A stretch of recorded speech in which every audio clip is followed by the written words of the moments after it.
Yesu ashimwe bavandimwe inshuti bandi Umutsinzi TV, ndabasuje cyane. Amahoro y'Imana abe kuri mwebwe ndetse cyane. Nongeye kubashimira Imana ko muri amahoro kandi ko mumerewe neza.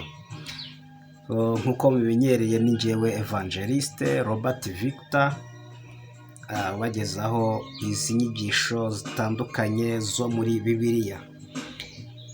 Hanyuma rero nizere ko ubuntu bw'Imana buri kuri mwebwe kandi burushaho kubagirira neza cyangwa burushaho guhindura ibiberekeyeho byose. Hanyuma nkiri kuri byo by'ubuntu mu by'ukuri cyangwa ku ijambo ubuntu, aka kanya ndashaka kukugezaho cyangwa se ndashaka ko twigana iki kintu cyitwa ubuntu. Ese ubuntu ni iki?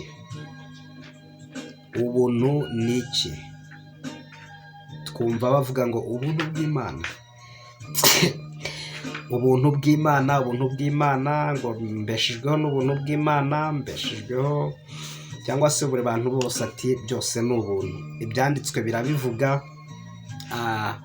mu Baroma igice cyaho cya 4 umurongo wa 16 haravuga ngo nicyo gituma byose biheshwa no kwizera ngo bibe iby'ubuntu. Icyo gituma byose biheshwa no kwizera ngo bibe iby'ubuntu. Ni ukuvuga ngo kwizera n'ubuntu ni ibintu bibiri bigendana.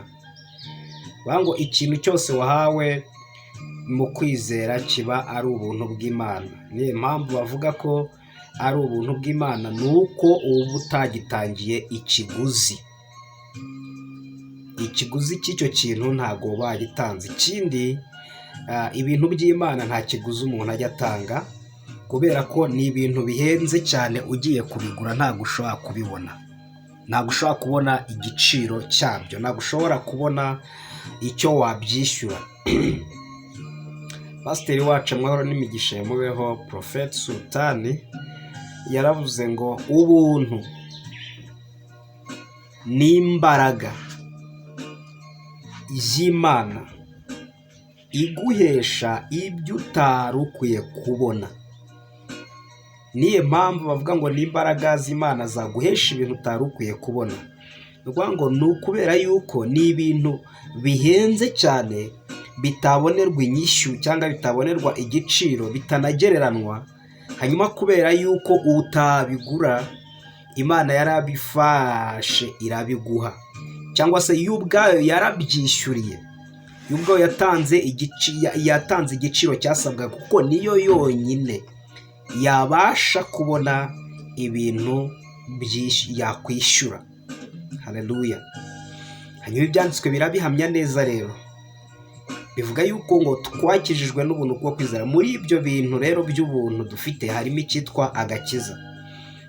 Iyo bavuze ngo agakiza ni ubuntu, ntabwo ari uko ari ibintu bivuga ngo bidafite igiciro runaka cyangwa se umuntu yabona uko yishakiye. No, iyo bavuze ngo ni ubuntu ni ukubera ko Imana yarabivunikiye, yabitangiye inyishyu ndengakamere. Ni ukuvuga ngo muri kamere ya muntu nta muntu wabasha kubona inyishyu Imana yatanze kugira ngo agakiza kaboneke.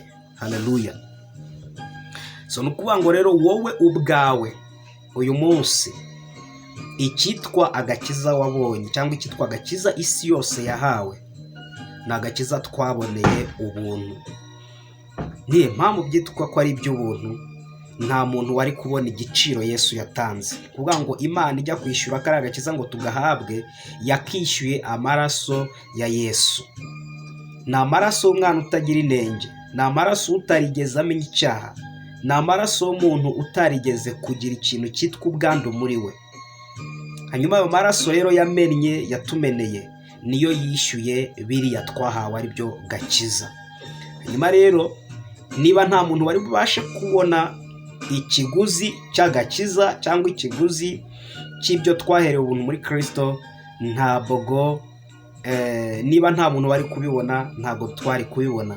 Ariko Imana yo yarabibonye, ibona yuko turi abatindi, turi abakene, tutashobora kubona kiriya kiguzi cyangwa ikiguzi icyo ari cyo cyose. Hano mu isi nta kiguzi cyari kwishyura agakiza twabonye. Iyo yishyura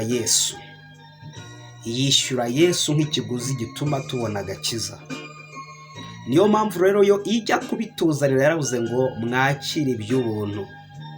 Ni ibintu byari bihenze umuntu atari bubashe kubona, atari bubashe kwigezaho, hanyuma Imana ibiduhera ubusa cyangwa se ibiduhera ubuntu kuko yabiruhiye. Yo rero yarabiruhiye, yarabivunikiye. Yesu yarabivunikiye. Niyo mpamvu tudakwiriye kubitesha agaciro. Agaciro k'amaraso ya Yesu ntago kagereranywa. Petero niwe wabyanditse aravuga ngo mwacungujwe iby'igiciro cyinshi, ngo ariyo maraso y'umwana w'Imana utagira inenge. Ngo ayo maraso ngo ntabwo ari igiciro nka zahabu, ntabwo ari igiciro cy'ifeza cyangwa ibindi bintu byose, ibindi biguzi byabaho, ahubwo ngo ni amaraso y'umwana w'Imana utagira inenge. Rero niba ibyanditswe bihamya yuko icyo kiguzi twasabwaga kitameze nk'ifeza cyangwa izahabu n'ibindi biguzi byose byo ku isi, bivuga ngo ku isi nta kindi kintu cyari gutangwa kugira ngo kiriya kintu cyitwa agakiza kiboneke. Ibaza ukuntu kugira ngo dukizwe byahenze Imana. Ibaza ukuntu kugira ngo tuba abakiranutsi imbere y'Imana byayihenze, ndetse bikayisaba ikiguzi cyo kumena amaraso y'umwana wayo utagira inenge. Rero iyo bavuze ngo ubuntu, Tito igice cya 2 umurongo wa 11 haravuga ngo kuko ubuntu bw'Imana buzanira abantu agakiza bwarabonetse. Haleluya. Ubuntu bw'Imana bwo kuzanira abantu agakiza bwarabonetse, bwamaze kuboneka. Iyo bavuze rero ko ubuntu bw'Imana buzanira abantu agakiza bwabonetse, ni ukuvuga ngo cya kiguzi byaguzwe kirarenze. Niyo mpamvu uyu munsi twebwe dukwiriye kwishimira ko twahawe ikintu cy'agaciro gakomeye. Niyo mpamvu umuntu ukinisha amaraso ya Yesu wese aba apfobeje iby'Imana yatekereje gukora ndetse n'ibyo yakoze. Ese gupfobya amaraso ya Kristo ni gute? Ushobora kuba uyapfobya utabizi, ushobora kuba ubikora utabizi, ushobora kuba uyahinyura utabizi, ushobora kuba ubitesha agaciro mu by'ukuri utabizi, kandi mu by'ukuri kubitesha agaciro. Guhinyura iby'ubuntu rero ari nabyo guhinyura amaraso ya Yesu, ni ukutizera kiriya gikorwa ko cyagukuyeho ibyaha burundu. Bigaragarira hehe rero?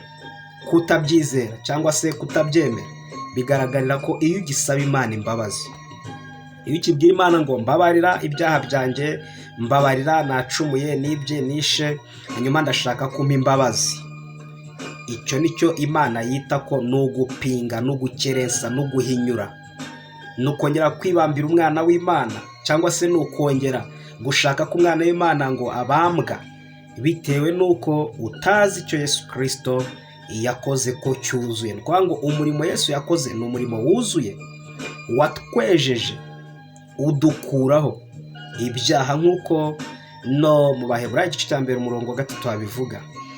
Rero niba ugisaba Imana imbabazi, urapfobya amaraso ya Yesu, urapfobya iby'ubuntu twaherewe muri Kristo, urapfobya ibyo kwizera, urapfobya igikorwa Imana yatekereje cyatumye twezwa tugahinduka abakiranutsi mu maso y'Imana. Rero wakira iby'ubuntu, wakira iby'ubuntu. Ubuntu bw'Imana bwakuzaniye agakiza bwarabonetse, agakiza karabonetse. Wikomeza kwicira ho iteka wisaba imbabazi, uvuga ngo Imana imbabarire n'ibindi n'ibindi, kubera yuko Imana yo yamaze kugukiza igukirishije igiciro kinini cy'amaraso y'umwana w'Imana. Wikongera kuvuga ngo uri umunyabyaha, wikongera gutinya ko uzarimbuka. No, ibyanditswe birabivuga ko Imana yakunze abari mu isi cyane, byatumye itanga umwana we w'ikinege kugira ngo umwizera wese utarimbuka ahubwo ahabwe ubugingo buhoraho. None niba waramwizeye, kubera icyo ufite ubwoba bwo kuzarimbuka, niye mpamvu igutera gusaba imbabazi? So kubera ko ufite ubwoba bw'uko Imana ikurakariye se? None ntabwo Imana ikikurakariye, yamaze guhana Yesu, imuhanira ibyaha byawe byose, byaba ari ibyaha byahashize, byaba ari ibyaha by'ahazaza, byose Imana yamaze kubishyira kuri Kristo iramuhana. Niba yarabimuhaniye rero ntabwo ukeneye ko wongera gusaba imbabazi ngo Imana ikubabarire. Iyo uzisabye Imana ikurebamo nk'umuhakanyi. Abahakanyi ni bande? Ni babandi bakibwira Imana ngo tubabarire, kandi Imana yari ibizi neza yuko kugira ngo abantu babarirwe yarasabwaga kumena amaraso y'umwana wayo uzira inenge. Nta kintu usabwa gukora usibye kwemera ibyo. Emera ko wakijijwe, emera ko ibyaha byawe byagukuweho, emera ko wabaye uwera, umuziranenge, umutagawa, umukiranutsi. Emera ko mu by'ukuri Imana yaguhinduye utunganye mu maso yayo. Ubuntu bw'Imana rero ni uko nguko bumeze. Ni ikiguzi ndengakamere umuntu wa kamere atabasha kubona cyangwa isi itabasha kubona, ahubwo cyabonwa n'Imana yonyine. Icyo kiguzi cyari amaraso ya Kristo. Tubona ko ubuntu bwatuzaniye agakiza, tubona ko ayo maraso yatuzaniye agakiza. Hanyuma Imana rero byitwa ubuntu kubera ko ibiduhereje nta kiguzi turi butange, nta nicyo turi busabwe gukora namba. So nawe rero ni uko nguko ukwiye kumera, ukwiye kumenya ko ubuntu bwayo burusendereye kuri wowe, kareka kwibaraho ibyaha. Ubuntu rero bwasende cyangwa se bwatwikiriye ibyaha byacu. Niyo mpamvu Dawidi mu Bibaroma igice cya 4 avuga ngo hahirwa abababarirwa ibicumuro byabo kandi ibyaha byabo bigatwikirwa. Hahirwa Uwiteka atazabaraho icyaha. Niyo mpamvu Uwiteka atakubaraho icyaha, ni ukubera ko ubuntu bw'Imana bwasendereye ku byaha byawe, bugatwikira ibyaha byawe. Ntabwo ikikurebaho amakosa, nta kosa na rimwe ufite imbere y'Imana. Ibyaha byawe byahashize, iby'uyu munsi ndetse n'iby'ahazaza byose byaciriweho iteka rimwe mu mubiri w'igitambo, ari cyo Yesu Kristo umwana w'Imana uzira inenge. Rero umukiranutsi yapfiriye abanyabyaha, bagurana igikorwa, kuvuga ngo icyaha cyacu cyagiye kuri we, hanyuma n'ubukiranutsi bwe buza kuri twebwe. Umunsi turi abakiranutsi atari uko twakoze neza, ahubwo kubera ko Yesu yaduhaye ubukiranutsi bwe. Yesu yiswe umunyabyaha atari ukubera ko yakoze ibyaha, ahubwo kubera ko yakiriye ibyaha byacu muri we. Ubuntu bw'Imana bukubeho. Iyi ni Mutsinzi TV. Mu by'ukuri ikintu ngukangurira ni uko iyi video yose wayireba kayumva, urabufashije cyane. Ikindi nubyumva neza nawe urakuramo ikintu.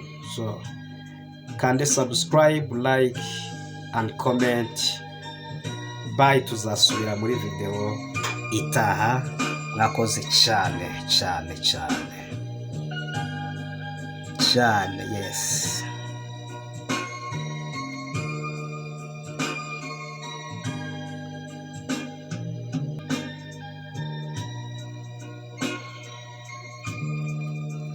Ndabakunda.